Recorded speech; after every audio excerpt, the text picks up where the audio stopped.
Hello dear students, last lecture में हमने images by convex lens किया था और इसमें हम इमेजेस बाय कनकेव लेंस करेंगे। Some more small topics. First है application of convex lens.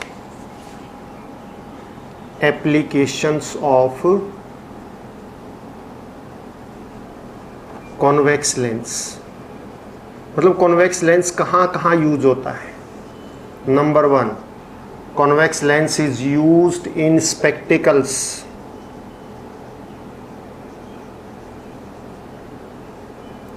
Used for correction of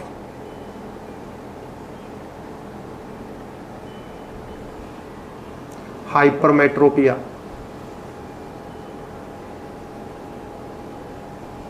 hypermetropia we shall do in human eye, but अभी बता देता हूँ कि आई का वो डिफेक्ट जिसमें पर्सन जो है पास की चीज़ें साफ नहीं देख पाता है, वो डिफेक्ट को हम हाइपरमेट्रोपिया बोलते हैं, बट दूर की चीज़ें साफ दिखती हैं। It is used in spectacles for correction of hypermetropia. Secondly, convex lens is used in camera. Camera के अंदर यूज होता है। यू हैव टू कंप्लीट, आपने लिखना है it is used in camera. इस तरह से कंप्लीट लाइन बनानी है। Convex lens is used in microscope and telescope.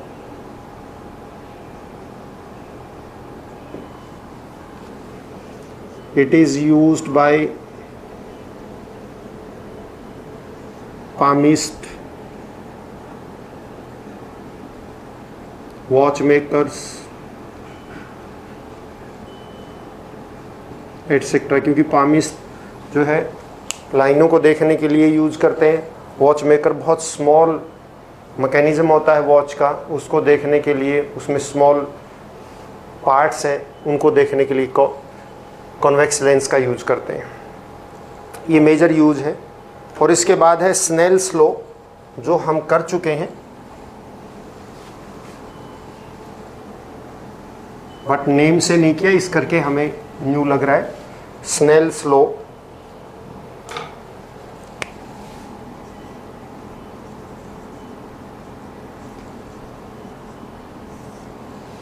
देखिए, हमने लॉ ऑफ रिफ्रैक्शन में एक लॉ किया था। The ratio of the sine of angle of incidence to the sine of angle of refraction is always constant for two same media. बच्चों, वही Snell's law है, because that law was given by Snell, so it is named as Snell's law. तो हम क्या दोबारा repeat कर देते हैं। The ratio of sine of angle of incidence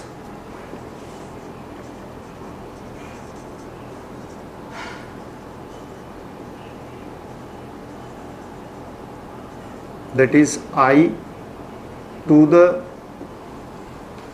sine of angle of refraction का लॉ है, is constant for two same media। Same media के लिए, मीडिया आपको बार बार मैंने समझाया था पिछले लेक्चर में। मीडिया का मतलब, सेम मीडिया का मतलब क्या है कि वही, इफ एयर टू वाटर तो air to water, if air to glass तो एयर टू ग्लास, मीडियम नहीं चेंज होंगे। एंड इस कांस्टेंट को क्या बोलते हैं, हमने थर्ड टाइम कर रहे हैं, रिफ्रैक्टिव इंडेक्स भी बोलते हैं, क्योंकि उसमें भी यही था ना, sine i upon sine r is equal to constant. और इस कांस्टेंट का नेम क्या है, refractive index of the medium. ये हमने किया था। स्नेल्स लॉ एक जगह फेल हो जाता है, जहाँ पे लाइट रे परपेंडिकुलर फॉल करती हैं। Snell's law fails when light ray fall perpendicular to any surface. Why? क्यों फेल हो जाता है? आप देखिए I for that is what, ये कोई ग्लास स्लैब है और यहाँ पे इसको हम नॉर्मल लगा लेते हैं और इसी पॉइंट पे लाइट रे आती है और वो लाइट रे क्या करती है,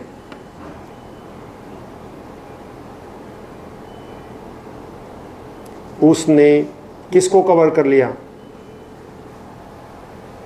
नॉर्मल को।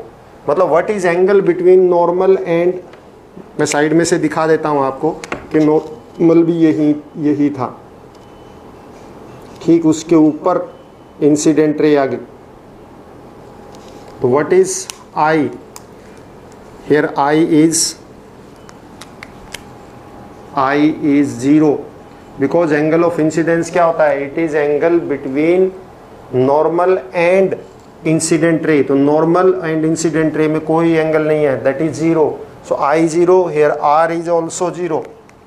आई 0 है और आर भी क्या रहेगा, 0 रहेगा।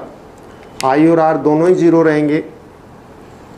सो आई 0 आर 0, और यहाँ पे इनकी रेशियो अगर लेंगे साइन 0 को, साइन 0 अपॉन साइन 0 वो कांस्टेंट नहीं, वो दैट इज 0/0 डिफाइंड ही नहीं है। तो that's why it fails.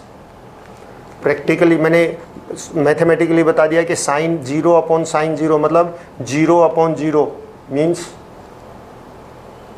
Not defined. तो that's why it fails here. ये तो मैथमेटिकली ये है, बाकी थ्योरेटिकली आप समझिए इसको, जब आई 0 है, इंसिडेंस 0 हो गया तो रिफ्लेक्शन भी 0 हो जाता है, और लाइट रे बेंड नहीं होती है, और लाइट रे बेंड नहीं होती है मतलब आर 0 हो गया, लाइट रे इज नॉट बेंडिंग। और जबकि ये क्या है, रिफ्रैक्शन में तो क्या होता है, लाइट रे बेंड होती है। तो यहाँ पे लाइट रे बेंड ही नहीं कर रही है, और साइन आई और साइन आर की रेशियो यहाँ पे नॉट डिफाइंड हो जाती है। That's why Snell's law fails here. एक और था principle of reversibility. Principle of reversibility क्या चीज है,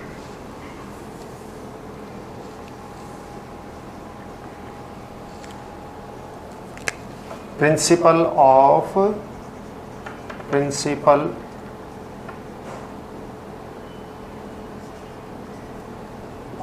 रिवर्सिबिलिटी ऑफ लाइट। लाइट की रिवर्सिबिलिटी देखिए, इसमें ये इसका मीनिंग ये है बच्चों कि लाइट रे का अगर आप डायरेक्शन को रिवर्स कर देंगे तो वो उसी पाथ से वापस जाएगी। कहने का मतलब ये है कि suppose this is glass slab, मैं आपको फिगर डायग्राम से बताता हूँ, और लाइट रे ये इसके ऊपर फॉल करती है, ये बेंड हुई और बेंड होके ये इधर गई। क्लियर? अगर आप इस लाइट रे, ये पाथ है लाइट रे का, अगर आप इसका डायरेक्शन अपोजिट कर दें यहाँ से लाइट रे की, तो ये सेम इसी पाथ से वापस जाएगी, पाथ दूसरा फॉलो नहीं होगा। Means if we reverse the direction of light ray then it retrace the same path. अगर आप लाइट रे की डायरेक्शन को रिवर्स कर देते हैं तो वो सेम उसी पाथ से वापस जाती है। इसको हम principal of reversibility of light बोलते हैं। इसके बाद images form by concave lens. देखिए हमने कॉन्वेक्स मिरर में किया था कि दो ही पॉसिबल केस हैं, कहीं पे भी रखो इमेज ऑलवेज कहाँ बनेगी, between focus and pole. Mirror की बात कर रहा हूँ मैं, और इन्फिनिटी में कहाँ बन रही थी, फोकस पे, और बाकी हर जगह कहाँ बन रही थी, बिटवीन पोल एंड फोकस। तो यहाँ पे भी कि सिर्फ वही दो पॉसिबल केस है। आप कहीं पे भी ऑब्जेक्ट को रख दीजिए, कनकेव लेंस के सामने ऑब्जेक्ट कहीं पे भी रखा हो, कोई फर्क नहीं पड़ता। टू ही पॉसिबिलिटीज हैं, और वो दोनों पॉसिबिलिटी मैं आपके सामने रख देता हूं अभी।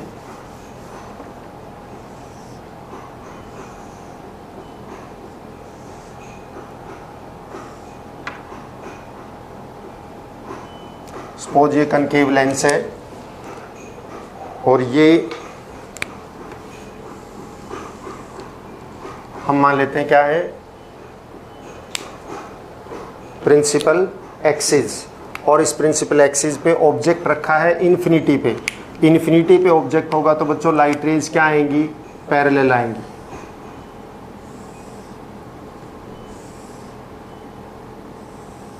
और पैरेलल वाली लाइट रेज ये डाइवर्ज हो जाएंगी ऐसे,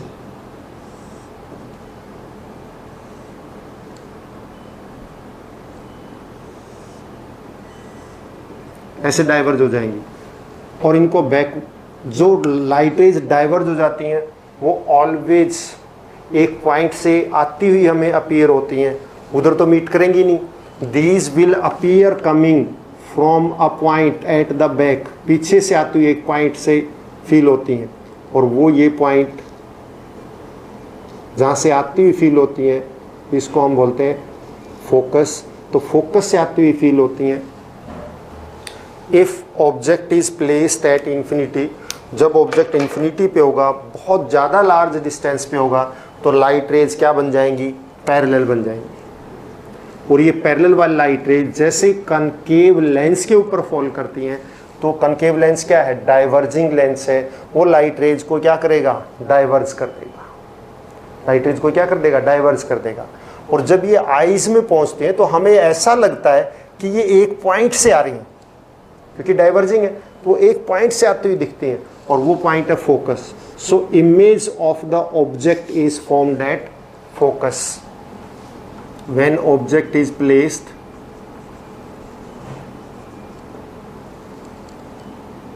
eight infinity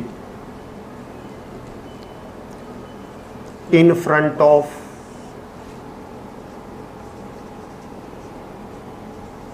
concave lens। Concave lens के सामने ऑब्जेक्ट इन्फिनिटी पे है, तो लाइट रेज क्या बनेंगी बच्चों, लाइट रेज बनेंगी पैरेलल, और जैसे ही वो लेंस पे फॉल करेंगी, ये कैसा लेंस है, कनकेव, इसकी नेचर डाइवर्जिंग, तो ये लाइट रेज को क्या कर देगा, डाइवर्ज करेगा। और ये जैसे ही आईज में फॉल करती हैं, these appear coming from a point, एक पॉइंट से आती हुई अपीयर होती हैं।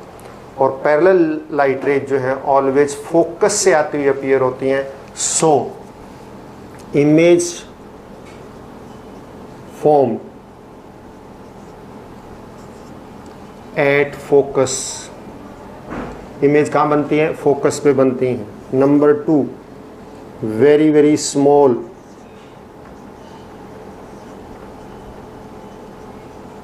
As compare to object. Object के कंपैरिजन में क्या होती हैं, बहुत छोटी होती हैं, वेरी स्मॉल। थर्ड, क्या लाइट रेज एक्चुअली फोकस से आ रही है, नहीं आ रही। लाइट रे तो ये है, ये गई इधर चली गई, ये इधर चली गई, बट हमें अपीयर होता है, ऐसा लगता है कि फोकस से आ रही है। तो लाइट रेज एक्चुअली फोकस से नहीं आ रही है, तो इमेज कैसा होगा, इमेज इज वर्चुअल। और जो वर्चुअल होते हैं वो क्या होते हैं, इरेक्ट। तो वर्चुअल एंड इरेक्ट ये रहेगा।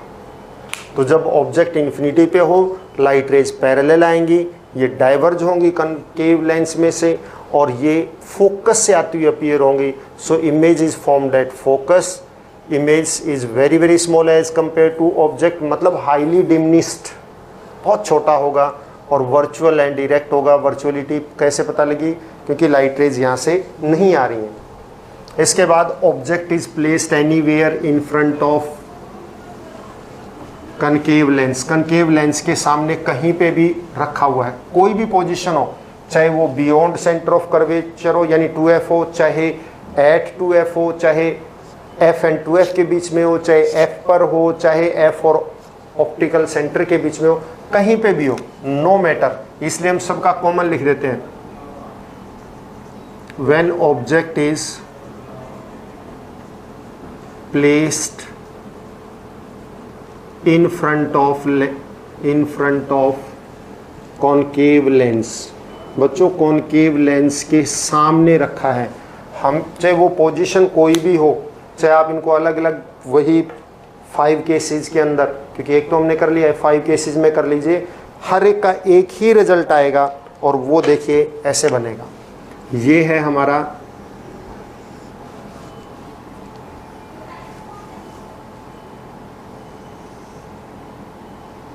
Concave lens.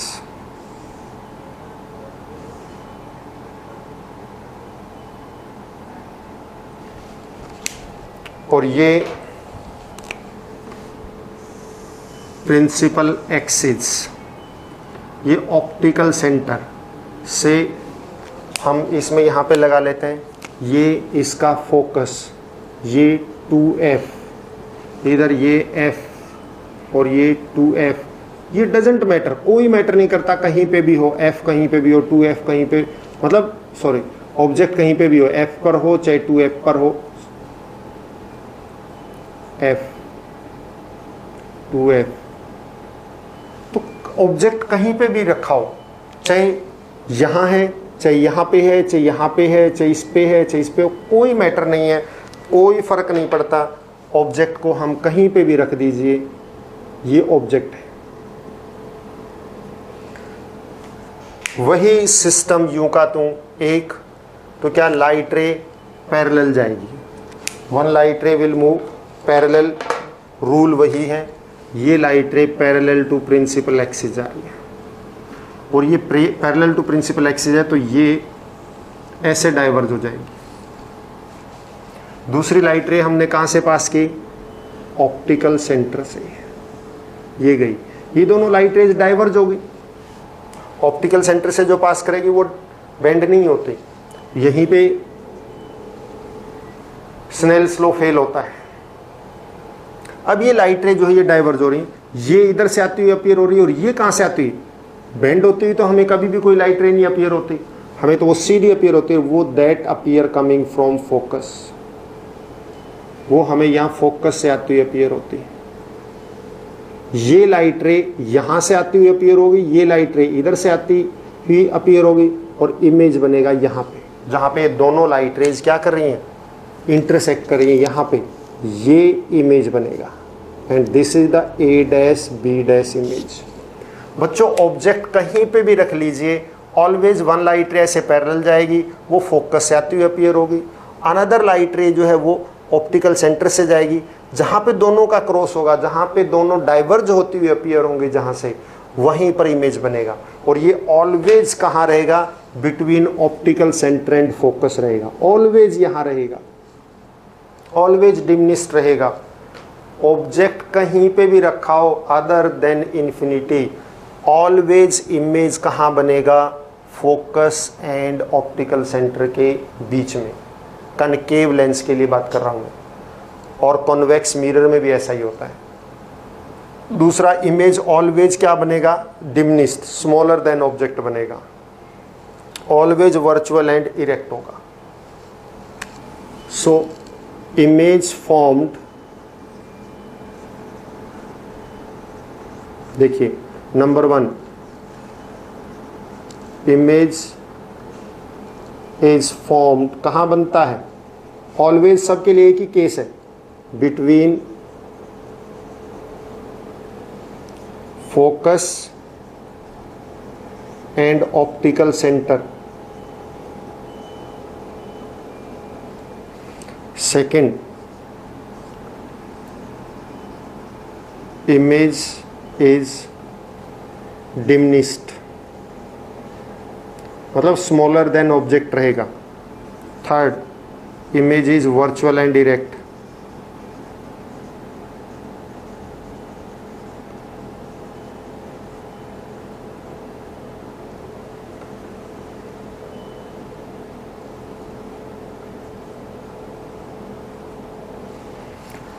तो ये इसकी कंडीशन एक जैसा ही रहेगा, इमेज डिमिनिश्ड रहेगा, इमेज वर्चुअल एंड डायरेक्ट रहेगा, और इमेज जो है बिटवीन एफ एंड ओ रहेगा। जबकि कॉन्वेक्स लेंस में हमने किया था तो हर बार चेंज हो रहा था, उसमें एक केस को छोड़ के बाकी सब में क्या था, रियल एंड इन्वर्टेड इमेज था। एक केस जब object focus and optical centre के बीच में था, कॉन्वेक्स लेंस के केस में बात कर रहा हूं मैं, जब object focus and optical centre के बीच में था तो इमेज कहाँ बना था, ऑब्जेक्ट के पीछे, और वो वर्चुअल एंड डायरेक्ट था, और उसका साइज एनलार्ज था।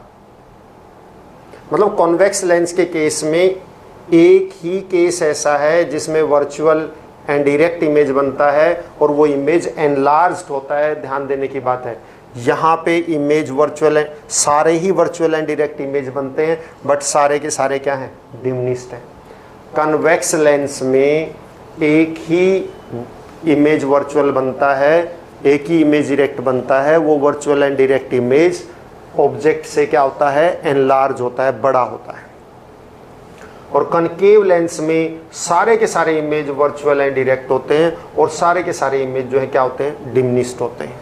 सिंस जब वर्चुअल एंड इरेक्ट इमेज की बात की जाए तो हमारे दिमाग में ये आता है कि वो लेंस कॉन्वेक्स लेंस में भी बन सकता है और कॉन्केव लेंस में भी बन सकता है। बट इमेज का साइज बड़ा हो, एनलार्ज्ड हो, तो इसका मतलब वो कौन से लेंस में बना है, कॉन्वेक्स लेंस में। और अगर इमेज का साइज छोटा हो तो वो कौन से लेंस में बना है, कनकेव लेंस में। इसी तरह से मिरर के केस में भी ऐसा ही है। अगर कनकेव मिरर में रियल इमेज भी बनते हैं और वर्चुअल भी। एक ही केस में वर्चुअल बनता है जब ऑब्जेक्ट कहाँ रखा होता है, फोकस एंड पोल के बीच में, और वो इमेज जो है वो वर्चुअल है और वर्चुअल इमेज बनेगा वो एनलार्ज बनेगा। जबकि कॉन्वेक्स मिरर में जो इमेज बनते हैं वो सारे के सारे वर्चुअल एंड डायरेक्ट बनते हैं लेकिन डिमिनिश्ड बनते हैं। तो अब आप समझिए पहले लेंस के लिए कि लेंस में अगर रियल इमेज की बात की जाए तो हमें पता है वो कॉन्वेक्स लेंस में बने हैं। अगर वर्चुअल इमेज की बात की जाए तो वो कॉन्वेक्स लेंस में भी हो सकते हैं और कनकेव लेंस में भी हो सकते हैं। फिर कैसे पता लगे, अगर इमेज का साइज एनलार्ज है तो वो कॉन्वेक्स लेंस में बना है, इमेज का साइज डिमिनिश्ड है तो वो कॉन्केव लेंस में बना है। ये तो है लेंस के लिए। और अब मिरर के लिए, रियल इमेज बना है मिरर में तो वो कनकेव मिरर है, बट वर्चुअल बना है तो वो कनकेव मिरर भी हो सकता है और कॉन्वेक्स भी हो सकता है। इमेज वर्चुअल है और एनलार्ज है तो वो कनकेव मिरर है, और इमेज अगर डिमिनिश्ड है और वर्चुअल है तो वो कॉन्वेक्स मिरर है। कहने का मतलब जिसमें चाहे मिरर हो या लेंस हो, जिसमें रियल इमेज बनता है उसमें जो वर्चुअल बनेगा वो बड़ा बनेगा, और जिसमें बाकी में जो है सिर्फ वर्चुअल बनते हैं। सिर्फ वर्चुअल किस में बनते हैं, लेंस के केस में कनकेव और मिरर के केस में कॉन्वेक्स। और इनमें ऑलवेज वर्चुअल बनते हैं और ऑलवेज डिमिनिश्ड बनते हैं, छोटे बनते हैं। अब uses of concave lens. Concave lens कहाँ यूज होता है, देखिए बच्चों, कनकेव लेंस यूज होता है लेंस स्पेक्टिकल्स में, सफरिंग फ्रॉम मायोपिया, जिसमें दूर की चीज़ें साफ नहीं दिखती, उन लोगों को जो लेंस लगते हैं, उन लोगों को जो स्पेक्स लगते हैं, उनमें जो लेंस होता है वो कनकेव होता है। दूर की चीज़ें देखने के लिए कनकेव लेंस का प्रयोग करते हैं। तो that's why concave lens is used in spectacles for correcting myopia. Secondly, it is also used in Galilean telescope. जो गैलीलियो का टेलीस्कोप था, जो उसमें जो है कनकेव लेंस यूज होता था आई पीस की जगह। आई पीस जहाँ देखते हैं उस साइड से, और दूसरी तरफ होता था कॉन्वेक्स लेंस, और आई पीस की जगह कनकेव लेंस यूज होता है। And concave lens that is also used in जो डोर के बीच में स्पाई कैमरा, मतलब स्पाई होल होता है, यानी कि बाहर कौन आया वो देखने के लिए डोर के बीच के में जो है एक लेंस लगता है, कनकेव लेंस वहाँ पे यूज होता है। और कनकेव लेंस इंस्ट्रूमेंट, मतलब जो ऑप्टिकल इंस्ट्रूमेंट होते हैं उनके अंदर यूज होता है। ऑप्टिकल इंस्ट्रूमेंट में यूज होता है। For spying in doors, door में स्पाइंग के लिए यूज होता है। गैलीलियन टेलीस्कोप में आई पीस की जगह यूज होता है। और मेन इसका यूज कहाँ होता है, मायोपिया डिफेक्ट को करेक्ट करने के लिए स्पेक्टिकल्स में, जिनको दूर का नहीं दिखता है। बच्चों, जो आपको स्पेक्स लगे उनके अंदर कनकेव लेंस है। इस लेक्चर में इतना ही, और अगले में हम sign convention, lens formula, magnification ये करेंगे, और इसके साथ ही हमारा थ्योरेटिकल पार्ट ओवर हो जाएगा और फिर न्यूमेरिकल करेंगे। Have a nice day, stay at home, stay safer and do your work daily.